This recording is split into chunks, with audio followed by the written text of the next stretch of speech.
नमस्कार, मैं स्वागत करता हूं आपका अपने ही चैनल पर जिसका नाम है सार्थक बाजार से।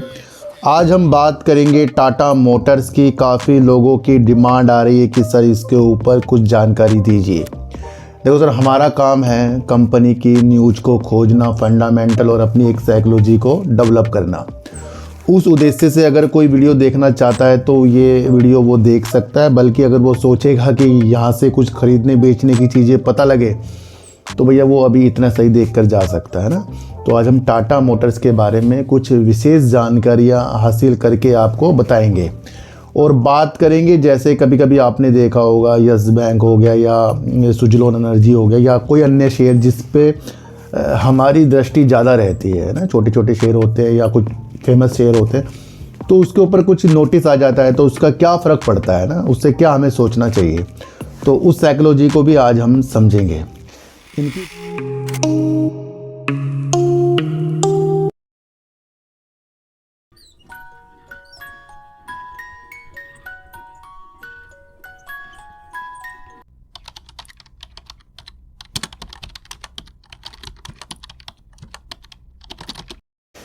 बात करने से पहले थोड़ा सा मैं आपको थोड़ा सा बता दूं कि हमारे कमेंट की स्थितियां, हमारे लिखने की स्थितियां, हमारी बोलने की स्थितियां से ही हमारे बारे में पता लग जाता है।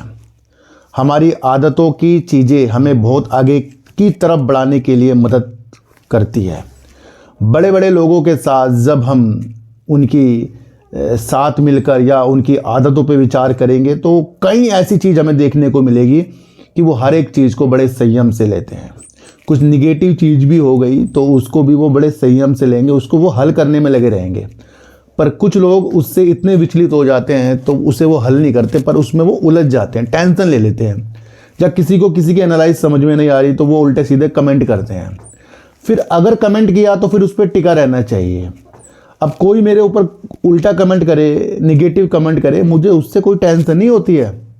मेरे तो और एक सब्सक्राइबर मुझे देख रहा है, चाहे वो किसी भी तरीके से देख रहा हो। तो कल एक कमेंट आया, सर थोड़ा सा सुनना। कल एक कमेंट आया, उसने एक शेर लिखा, शेर, मैं उसे शेर की तरह समझ लिया उसको। उन्होंने ये कहा है कि इसको खुद ही नहीं पता कि क्या ये बोल रहा है। मैंने कहा वाह, मज़ा आ गया भाई, क्या शेर है। इसको खुद ही नहीं पता कि क्या ये बोल रहा है। मुझे बहुत अच्छा लगा ये वाला शेर। अब वो तो नेगेटिव लिख रहे थे, मैंने मतलब इसे हल्के में ले लिया मैंने। तो भैया मैंने उसको कर दिया पिन। अगर उनको मेरे प्रति इतनी चीज़ें हैं कि इसको खुद नहीं पता, कुछ नहीं पता, क्या नहीं पता, तो फिर जब उन्होंने वो लिखा तो उस पर वो टिका रहना चाहिए। मैंने पिन करा, उन्होंने उसे 1 घंटे बाद ही हटा दिया, कमेंट को ही हटा दिया। तो फिर फ़ायदा क्या है लिखने का कि आपको बाद में अपनी गलती का पता लगे। और मैं आपको बता दूं, मेरे से ज़्यादा तो मेरे सब्सक्राइबर ही जवाब दे देते हैं। वो फिर वो भाग गया यहाँ से।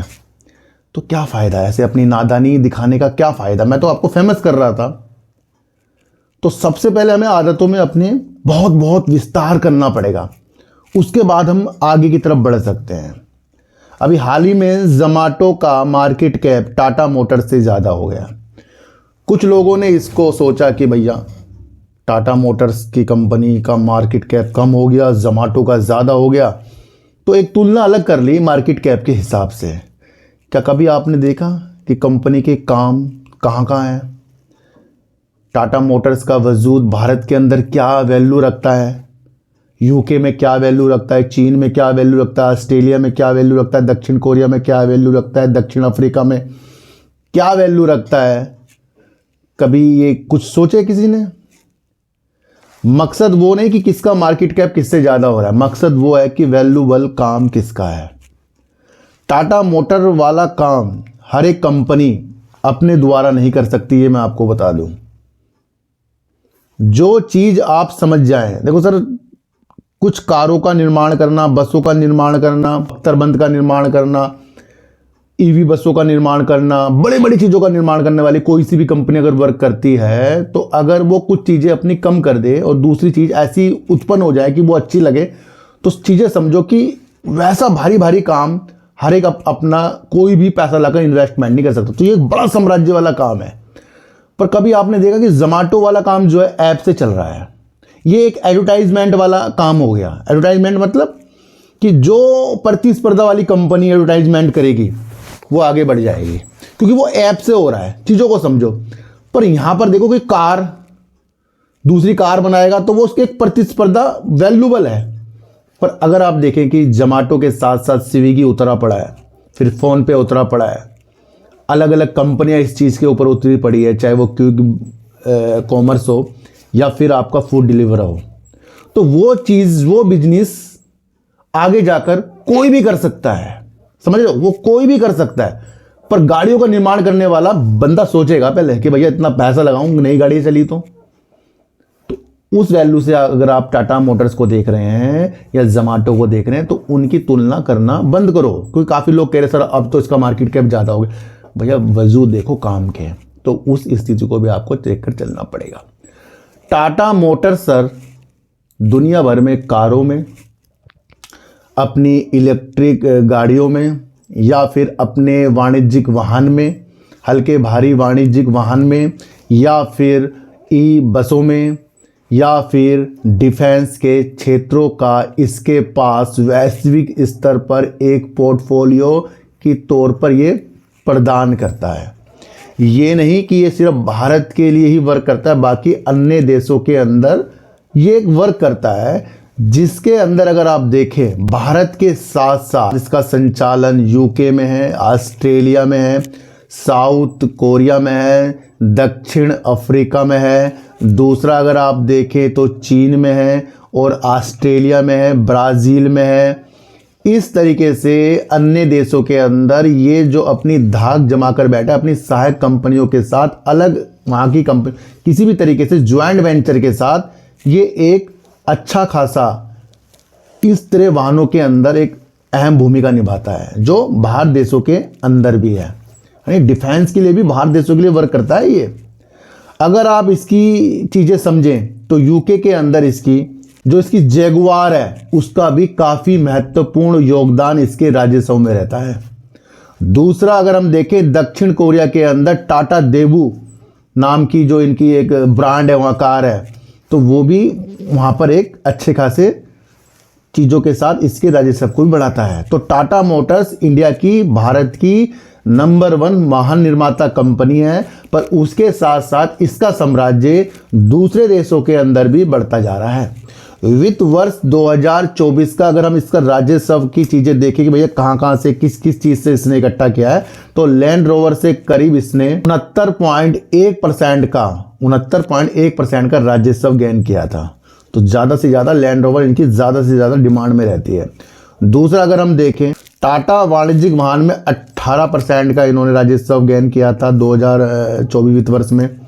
दूसरा अगर हम एक चीज़ और देखें टाटा यात्री वाहन में 12% का इन्होंने इस तरीके से राजस्व इकट्ठा किया था। तो ये देश के साथ साथ विदेशों के अंदर भी अच्छा खासा वर्क करती है। मार्केट कैप अगर हम कंपनी का देखें तो 2,66,532 करोड़ का मार्केट कैप है। इस वक्त कंपनी का शेयर 724 रुपये का चल रहा है। हाई कंपनी ने 1179 रुपये करीब का लगाया था और कंपनी का जो लो है का है। तो मान लो अभी अपना कंपनी का जो शेयर प्राइस है अपने लो पर घूम रहा है, जो इसका लो था 714 और शेयर है 724 रुपये करीब का। विशेष तौर पर कंपनी के शेयरों के अंदर बीते महीने आपको तेजी के संकेत देखने को मिले थे, पर एक नाम आता है प्रॉफिट बुकिंग, है ना। तो एक नाम प्रॉफिट बुकिंग का है, एक नाम होल्ड का है और एक नाम टेंशन का है, एक नाम अलग अलग रणनीतियों का है। तो बहुत सारी चीज़ें होती हैं जो शेयर बाजार के अंदर शेयरों को रखने की मंशा, बिकवाने की मंशा, बाजार की गिरावट में अलग अलग चीज़ें, वो बहुत चीज़ें होती हैं। तो कंपनी का शेयर प्राइस जो 1179 रुपये का भी हाई लगा कर आया, फिलहाल ये काफ़ी नीचे है अपने हाई से, मतलब लो की तरफ घूम रहा है, इसलिए भी काफ़ी लोग इससे विचलित हो रहे हैं। मैं आपको फिर कह रहा हूँ, मैं कोई कैंडल चार्ट दिखाकर आपको ब्रेकआउट की चीज़ें नहीं दिखाऊंगा यहाँ जिससे आपको लगे मुझे यहाँ से खरीद। मैं तो आपको उसके कंपनी के चीज़ें बता रहा हूँ जिससे आपको कंपनी को समझने में आसानी हो जाए। सितंबर 2023 में कंपनी की जो सेल थी करीब 1,05,129 करोड़ की इनकी सेल्स थी। 3,832 करोड़ का कंपनी का प्रॉफिट था। सितंबर 2024 में अभी हाल ही में कंपनी ने अपनी सेल्स को कम किया है, जो 1,01,450 करोड़ की सेल्स थी, और प्रॉफिट भी कंपनी का कम हुआ है क्योंकि कंपनी की कुछ वाहनों के अंदर बिक्री भी कम हुई है। तो कंपनी का जो प्रॉफिट कम हुआ है वो 3,450 करोड़ का है। पर देखने वाली बात यह है कि कंपनी दिसंबर 2022 के क्वार्टर में प्रॉफिट में आ गई थी, और उस दिन से 2022 दिसंबर से क्वार्टर 3 से कंपनी लगातार प्रॉफिट कर रही है अभी तक। तो कंपनी ने अपने वजूदों को जमा लिया है। अच्छा, अगर इनकी चीज़ें हम देखें तो इनकी एक टाटा पावर भी कंपनी आती, इनका तो अलग मैनेजमेंट जो है ना, इनकी जो कंपनियां फैली पड़ी है वो एक दूसरे से कनेक्ट भी हो जाती है ना। टाटा पावर आपको पता है इलेक्ट्रिक चीज़ों के लिए भी वर्क करता है, तो वहाँ पर भी अगर बैटरी के वर्क होंगे तो इस कंपनी को उससे भी सुविधा मिल सकती है, आगे जाकर चार्जिंग स्टेशंस की भी चीज़ें मिल सकती हैं। तो कंपनी के वजूद अलग अलग तरीक़ों से आपको देखने को मिल सकते हैं। अगर हम रिजर्व की बात करें तो कंपनी का अगर भंडार देखें तो था 1,326 करोड़ का कंपनी के अंदर रिजर्व है, और उधार अगर हम कंपनी में देखें तो 1,06,549 करोड़ का कंपनी के अंदर है उधार। तो लगभग कंपनी का समान ही चीज़ें चल रही हैं, पर रिजर्व भी कंपनी के पास काफ़ी अच्छा खासा है। दूसरी चीज़ों को अगर हम ये देखें, देखो सर, अगर उधार होता है तो वो ये नहीं कि एकदम से आपको सारा उतारना है, तो धीरे धीरे कंपनी वर्क करके उतार सकती है। और साथ साथ अगर 1,00,000 करोड़ रुपए तक का इनके पास रिजर्व हो तो वो धीरे धीरे अपने कंपनी उसको वर्क करके और सुधार करके आगे बढ़ सकती है। तो वो भी आपको समझ कर चलना पड़ेगा। कैश फ्लो अगर हम कंपनी का देखें, कंपनी हाँ अपनी ऑपरेटिंग एक्टिविटी से पैसा डाल रही है, ये भी ठीक है, और पैसा उतार रही है, ये भी ठीक है। दूसरा, अगर हम एक चीज़ देखें सितंबर 2024 का इसका शेयर होल्डिंग पैटर्न, तो वहाँ पर प्रमोटर ने अपनी होल्डिंग को कम किया है, जो 42.58% के प्रमोटर जो कम हुए हैं। एफआईज ने अपनी होल्डिंग को बढ़ाया है जो 20.54% है। डीआईएस ने भी अपनी होल्डिंग को बढ़ाया है जो करीब 12.08% है, और सरकार ने भी अपनी होल्डिंग को बढ़ाया जो 0.29% है, और पब्लिक ने भी अपनी होल्डिंग को बढ़ाया जो करीब 20.49%। तो ये तो इसके कंपनी का हो गया फंडामेंटल। अब थोड़ा चलते हैं इसकी न्यूज़ की तरफ।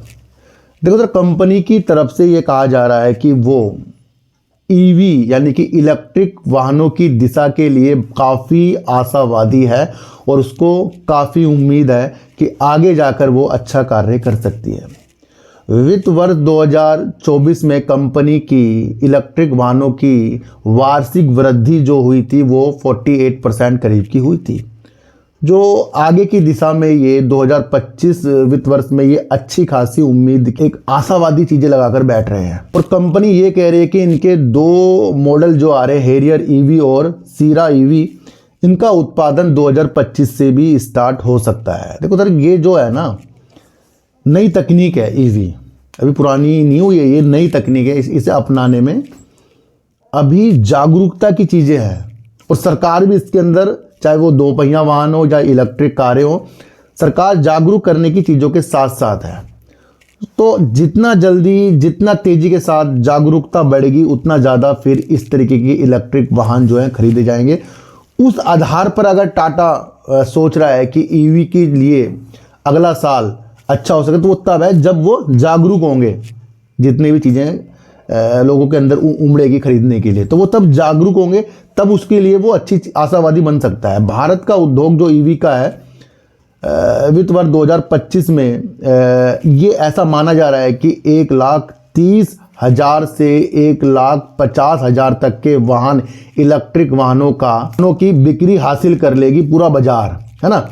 तो इसके लिए भी आशावादी कंपनियां बनी रहती है। तो ये सारा का सारा इसका नहीं बता रहा हूँ मैं पूरा टोटल भारत का आपको बता रहा हूँ, पर वो जागरूक होने के पर शर्त है कि जागरूक कैसे खरीदारी बन सकती है। दूसरा, अगर हम एक देखें तो बीते दिनों की एक न्यूज़ निकल आ रही है, जहां पर बेंगलोर की परिवहन कंपनी बीएमटीसी ने टाटा मोटर्स की सहायक कंपनी को करीब 148 इलेक्ट्रिक बसों का ऑर्डर दिया है, और ये ऑर्डर जो है कंपनी 12 सालों तक इनका आपूर्ति या संचालन या उसका रख रखाव के लिए इनको 12 साल तक के भी वर्क इसके साथ करने पड़ेंगे। बीएमटीसी जो बेंगलुरु है वो अपनी ईवी के क्षेत्र को काफ़ी बढ़ाता जा रहा है ना। तो वो एक अलग योगदान और बढ़ाने के लिए 148 इसको बसों का ऑर्डर टाटा मोटर्स को देते हुए देखने को मिला। तो ये भी एक चीज़ तेज़ी के साथ हमें अच्छी लगती जा रही है। अच्छा, एक चीज़ मैं आपको और बताऊं, अभी सितंबर की एक न्यूज़ है, उसे भी आपको समझना पड़ेगा, वो इम्पोर्टेंट है क्योंकि वहाँ पर टाटा मोटर्स जो है अपनी वैश्विक विदेशों की तरफ अपनी रक्षा के लिए जो भी चीज़ें कर रहा है उसमें वो मजबूत हो सकता है। डीआरडीओ द्वारा विकसित बख्तरबंद वाहन के लिए टाटा मोटर्स दोनों मिलकर वर्क कर रहे हैं और ये कहीं ना कहीं मोटर्स और डीआरडीओ बख्तरबंद वाहनों को, मोरक्को को, उनके लिए ये इस तरीके से वाहन बनाएगा। तो ये अपनी विदेश की नीतियों को यहाँ पर रक्षा के लिए वर्क कर सकते हैं। वहाँ पर ये डीआरडीओ के साथ अपनी चीज़ों को अच्छा करने के लिए चीज़ें कर रहा है और एडवांस सिस्टम ने ये एक्स पर लिख कर बताया था हमें। तो कहीं ना कहीं मैंने आपको क्या कहा, भारतीय जगह भी इसको अर्धसैनिक जो बल होते हैं करेगा इस तरीके से, और मोरक्को के लिए भी इस तरीके से वर्क करने की स्थितियों के साथ है डीआरडीओ के साथ मिलकर। तो ये न्यूज़ जो है ना सर, ये बहुत इसकी काबिल तारीफ वाली न्यूज़ है।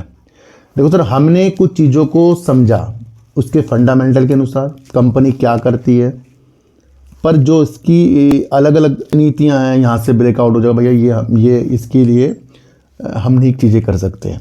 पर हमने वो चीज़ें समझ ली है कि क्या ये इलेक्ट्रिक बसों के लिए वर्क कर रहा है, क्या ये मोरक्को के लिए बख्तरबंद वाहनों के लिए काम कर रहा है, क्या इसके आगे जाकर अपनी ईवी के क्षेत्र में कौन सी गाड़ियाँ लॉन्च होनी है, या फिर उसके लिए कितना आशावादी है, उन स्थितियों को समझना है। जैगुआर का इसका क्या योगदान इसकी कंपनियों के अंदर है, तो वो सारी रणनीति आपको समझकर चलनी पड़ेगी, है ना। तो वो हो जाता है शेयर प्राइस के गिरने या उछलने की नीतियों से अलग, क्योंकि ये जो सारी चीज़ें हैं हम उस चीज़ पर चर्चा कर रहे हैं जिस चीज़ के बारे में हमें समझना चाहिए, पता लगना चाहिए, है ना। तो खरीदने बेचने की कोई भी सलाह नहीं है। तो ये थी टाटा मोटर्स की कहानी जो हमने 50% कवर की है और 50% हम फिर बाद में कवर करेंगे। देखो सर, कभी कभी आपने सुना होगा कि भैया यस बैंक को ये जीएसटी का एक नोटिस मिल गया, जुर्माने का नोटिस मिल गया, चाहे हाल ही में अभी आपको देखने को मिला होगा, या फिर सुजलोन एनर्जी को इस तरीके से कोई नोटिस मिल गया, अब तो कंपनी के अंदर क्या हो जाएगा, क्योंकि फिर उस तरीके से आपको वीडियो देखने को मिल जाती है। ज़रूरी तो ये है कि जो भी न्यूज़ कंपनी से रिलेटिव है, चाहे वो 2 रुपये की हो, चाहे वो 2 करोड़ की हो, चाहे वो कितने करोड़ की हो, कुछ भी हो, उसकी न्यूज़ से आपको वाकिफ़ रहना चाहिए। फिर उस न्यूज़ का वजूद जो है कंपनियों में कैसा पड़ सकता है, वो नॉलेज भी आपके अंदर होनी चाहिए ना।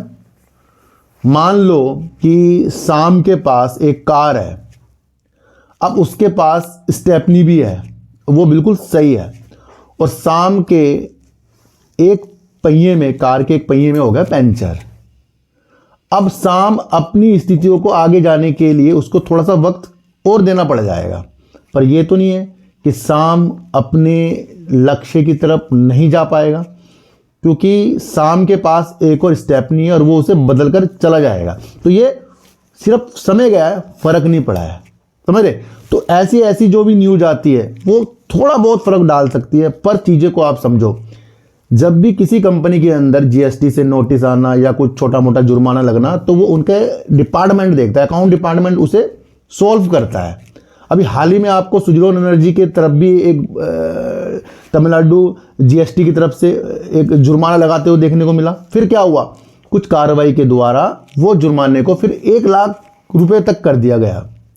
इसी तरीके से या फिर यस बैंक में कोई जुर्माना लगे तो वो भी बातचीतों के द्वारा वो हल हो जाती है, पर वो सारी चीज़ें कंपनी करेगी भैया, आप और मैं उसके ऊपर ज़्यादा नहीं सोच सकते। हमें तो विचार ये करना है कि सुजलोन एनर्जी का जो वर्क है, क्या वो अपने विंड टर्बाइन की स्थितियों के साथ वर्क उसमें कर रहा है, क्या उसके पास ऑर्डर बुक है, क्या वो सरकारी चीज़ों के साथ आगे बढ़ रहा है। तो ये चीज़ें हो जाती हैं लॉन्ग टर्म के लिए, फ्यूचर के लिए। इसी तरीके से यस बैंक को जिन जिन बैंकों ने संभाला है, तो तब तक के संभाल रखा है, तब तक के वो नज़रों में रहेगा, और जब वो निकलेंगे तब वो यस बैंक अपने पैरों पे खड़ा होगा। तो फिर उन स्थितियों को आपको देखना है। तो ऐसी जो जुर्माने वाली छोटी मोटी न्यूज़ आती है, इससे वाकिफ़ रहिए, पर इससे ज़्यादा टेंशन लेने की ज़रूरत नहीं है, क्योंकि काफ़ी लोग इसी चीज़ से काफ़ी आपको गुमराह करेंगे। तो पहले वजूद समझिए किस चीज़ से क्या फ़र्क पड़ सकता है। इसलिए कह रहा हूँ, सुधार हमें करना पड़ेगा। 99% तो सुधार वाले ही है, 1% आते हैं वो नेगेटिव करते हैं, पर उसके बाद भी वो गैप हो जाते हैं। उनको यहाँ से क्या चीज़ें समझनी है। अब मैंने इतना सारा आपको टाटा मोटर्स में अध्ययन करके ही तो बताया है ये।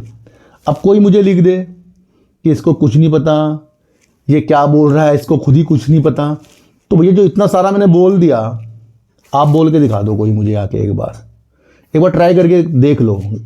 एक बार ट्राई करो किसी भी चीज़ के ऊपर, टॉपिक के ऊपर, कोई सा भी टॉपिक हो सकता है वो, और उसका स्क्रिप्ट बनाओ, फिर उसको बंद कमरे में जाकर बोल कर दिखाओ।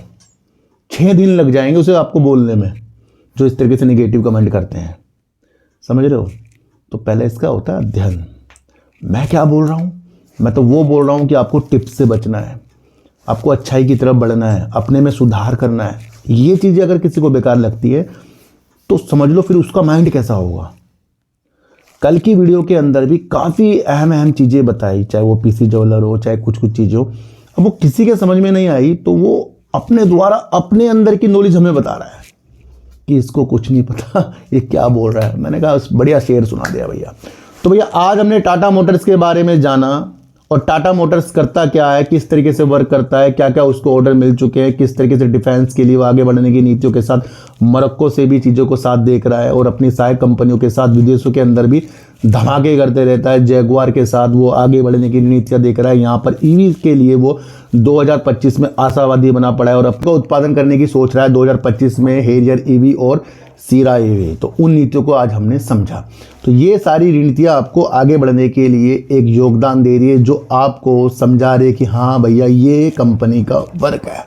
तो उन नीतियों को आपको देखकर आगे बढ़ना है। जिनको भी अपनी डीओबी, डेट ऑफ बर्थ दिखानी है, वो डीप सर्च में अब ना आकर, क्योंकि उसे मैंने न्यूज बेस बना दिया है छोटी छोटी वीडियो के साथ, मोटिवेशनल वीडियो के साथ। पर अगर आपको अपनी डेट ऑफ बर्थ दिखानी है तो मेरा दूसरा चैनल लिंक डिस्क्रिप्शन में है, सार्थक बाजार से व्लॉग। उसके अंदर आप अपनी डेट ऑफ बर्थ के लिए योगदान ले सकते हैं और हम उसको हासिल करने के लिए आगे तक बढ़ते जाएंगे।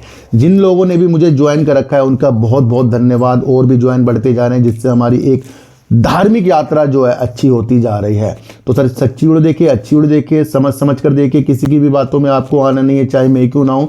जिसके भी ऊपर वीडियो बना रहा हूँ, एनालाइज कर रहा हूँ, फंडामेंटल आपको समझा रहा हूँ। खरीदने बेचने की कोई भी प्राइस एक्शन कुछ भी नहीं मैं आपको बता रहा हूँ, सिर्फ समझा रहा हूँ। और समझने की नीतियों से आपको चीज़ें देखनी पड़ेगी।